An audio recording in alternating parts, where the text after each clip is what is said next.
입시의 신 김정현입니다. 자, 이번 시간에는 입시 용어에 대해서 함께 이해하는 시간을 가져보도록 하겠습니다.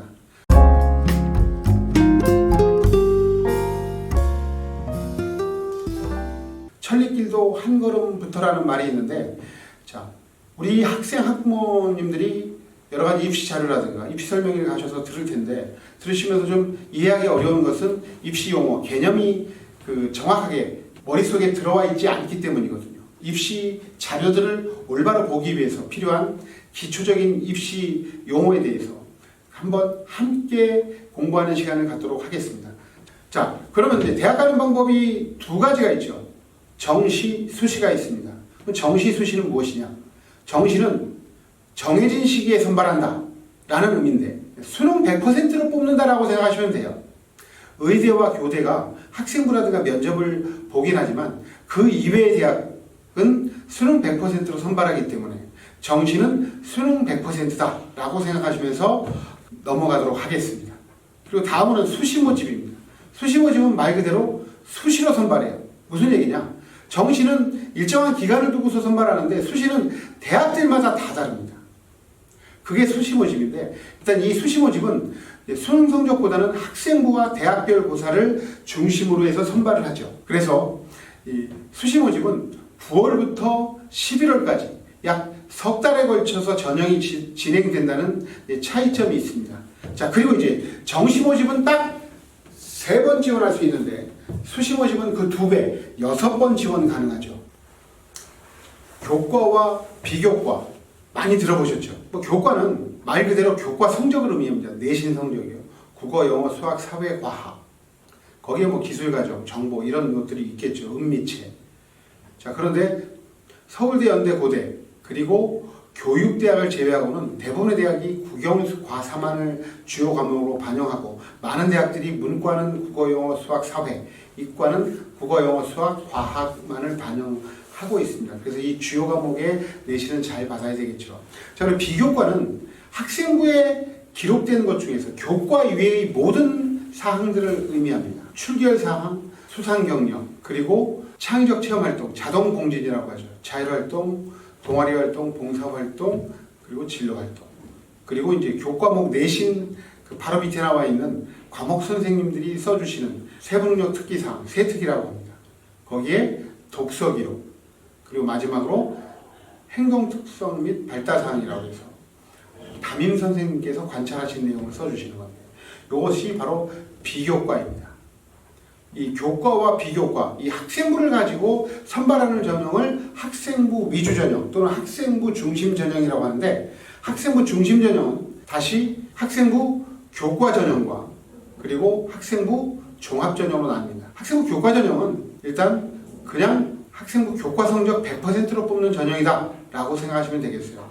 수시 최저학력 기준이 적용되는 학교가 있고 없고의 차이가 있을 뿐입니다. 반면에 학생부 종합전형은 교과 성적을 포함해서 아까 말씀드린 학생부의 비교과, 거기에 자기소개서, 부술면접 등을 모두 포함해서 말 그대로 학생을 종합적으로 평가해서 선발하는 전형을 의미합니다.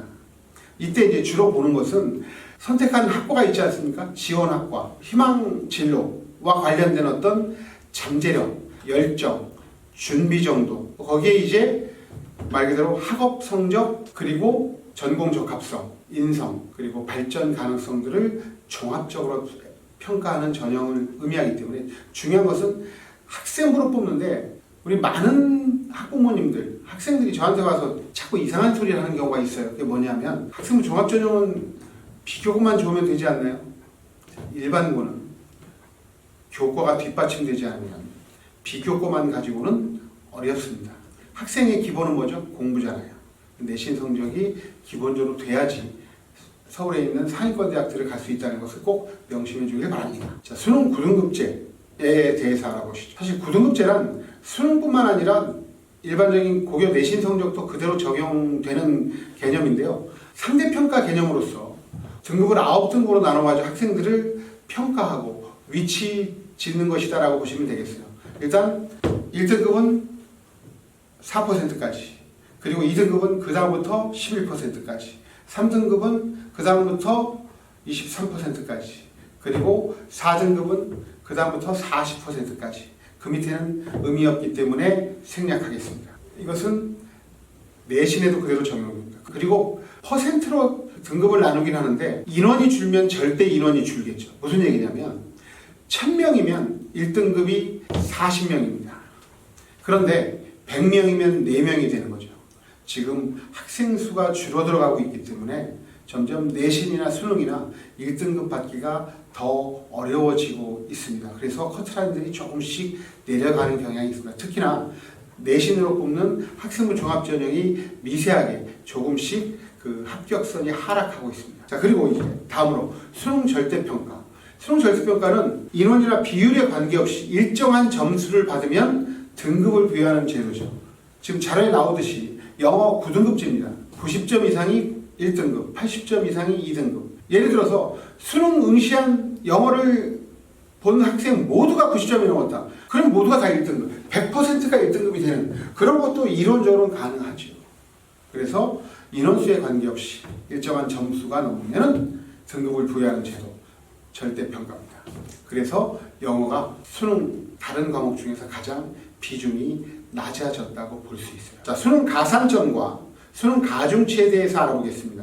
수능 가산점은 수능 성적 반영할 때 모집단위 특성에 따라서, 모집단위란 뭐냐면 학과를 얘기합니다. 특성에 따라서 특정 과목에 가산점을 부여하는 게 바로 이 가산점입니다. 예를 들어서 문과, 이과를 모두 선발하는 학과가 몇 안 되지만 간호학과가 대표적이라고 할 수 있는데요. 간호학과는 문과, 이과 수능 보고 다 같이 지원하거든요. 그런데 문과 수학이 수학 나고요. 이과 수학이 수학 가입니다. 근데 수학가가 더 어렵죠. 근데 똑같이 평가하면 안 되니까 일단 자연계 어려운 수학가를 본 자연계 학생들을 우대한다는 측면에서 수학가에 5%, 10%, 15%의 가산점을 부여하는 것이 대표적인 사례라고 볼 수 있겠고요. 자, 수능 가중치란 뭐냐면 모집 단위별 특성에 따라서 수능의 각 영역, 국어, 수학, 영어, 탐구의 가중치를 다르게 준다는 거죠. 100점으로 반영이 되는 게 아닙니다. 수능 만점은 400점인데요. 그렇게 반영되지 않고 이과는 예를 든다면 이과는 수학과학이 중요하기 때문에 수학은 300점, 그리고 과학도 300점, 그런데 국어는 200점 이렇게 반영되는 경우들이 꽤 많습니다.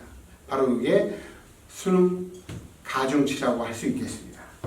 자, 그리고 이제 수능 최저학력 기준이란 뭐냐면 아까 그 교과전형 말씀드릴 때 잠깐 언급했었는데 수시 같은 경우에는 대학들이 학생부라든가 논술고사만을 믿지 못해서 기본적으로 네가 이 정도의 학력은 좀 갖춰야 되겠다라고 해서 수능 최저학력 기준을 두고 있는데요. 말 그대로 최저학력 기준입니다. 그걸 못 맞추면 내신이 1.0이라고 하더라도 교과전형에 선발이 안 되는 거예요. 예를 든다면 중앙대가 세계암 6등급이 이제 교과전형의 수능 최저학력 기준입니다.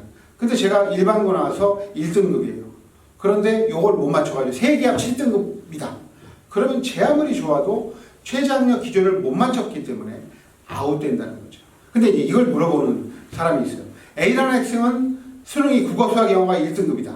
그런데 B라는 학생은 국어 2, 수학 2, 영어 2, 6등급이다. 이 친구가 더 불리한 것 아니냐? 그렇지 않습니다. 6등급만 맞추면 되기 때문에 6등급을 맞춘다면 합이 3이든지 합이 4든지 5든지 관계가 없다는 거죠. 그 다음에는 그 교과 성적, 교과 전형은 교과 성적이 더 중요해지는 거죠. 그렇게 보시면 되겠습니다. 그리고 많은 학생과 학부모님이 묻는 게 있습니다. 수시 1차, 2차가 도대체 뭔가요? 수시 1차는 말 그대로 수능 시험을 보기 전에 모든 입학 사정을 마감하는 전형을 의미합니다. 그러니까 수능 전에 논술고사, 구술고사를 다 끝내버리는 거죠. 반면에 수시 2차는 수능고사 이후에, 수능 이후에 논술이나 구술 면접을 보는 전형을 의미합니다. 시기적으로 차이가 있는데 매우 큰 의미가 있습니다. 일단 수시 1차는 수시 납치 가능성이 있다는 거죠. 수시 납치란 말 그대로 수능 성적을 너무 좋게 받은 친구가 하위권 대학에 잡혀가는 거. 예를 든다면 서울대학 성적을 수능을 받았는데 중앙대 교과 전형에 지원했다가 합격이 되면 수시 지원에서 합격하면 정시를 지원할 수가 없잖아요. 그럼 중앙대를 가야 됩니다. 이게 바로 수시 납치예요. 성적이 안 되는 친구들은 수시에 납치되는 것을 원하겠지만 정말 뛰어난 친구들은 납치당하면 안 되잖아요. 특히나 수능 성적이 잘 나오는데 하향 지원을 했다가 납치당하면 정말 경을 치는 일이 발생하는 거죠. 그래서 이 수시 1차는 상향 지원을 해야 됩니다. 수시 납치를 당하지 않아야 되기 때문에. 제가 예전에 가르치고 컨설팅했던 친구 중에 하나가 여의도고등학교에 2등 하던 친구가 있어요. 이 친구가 9월 모의고사를 매우 풀이 죽고 자신감이 떨어졌더라고요. 그래서 제가 걱정이 돼서 절대로 서강대 논술을 보면 안 된다. 그때 서강대 논술이 10월 달에 치러질 때였거든요. 근데 이 녀석이 안 그런다고 해놓고서는 저 몰래 지원하고 시험을 봤는데 합격했어요. 서강대 경영학과에. 그때 조사를 했는데 수능을 봤는데 2개 틀린 거예요. 서울대 갈 성적입니다. 못 갔죠. 이런 친구들은 뭐라 할까요? 반수를 합니다. 다음에 종로학원 반수반에서 또 만났죠. 이 친구 어디를 갔을까요? 군대를 갔습니다. 실패를 한 거죠. 반수가 쉽지가 않습니다. 그래서 상향 지원해야 된다. 그런데 수시 2차는 면접고사와 논술고사를 나중에 보기 때문에, 수능 이후에 보기 때문에 내 수능 성적이 잘 나오면 면접이나 논술고사를 보러 가지 않으면 되기 때문에 수시 납치 가능성은 없습니다. 그래서 하향 안정 지원을 하나 정도는 해도 괜찮다는 거죠.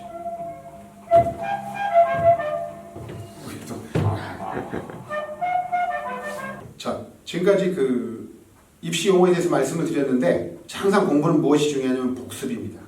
그래서 다시 보시라는 얘기가 아니라 바로 주변 책상을 한번 훑어보고서 입시 자료가 있으면 한번 읽어보면서 그 개념들을 다시 한번 상기한다면 확실히 이해가 되겠죠. 긴 시간 경청해 주셔서 감사드리고 다음에 뵙도록 하겠습니다.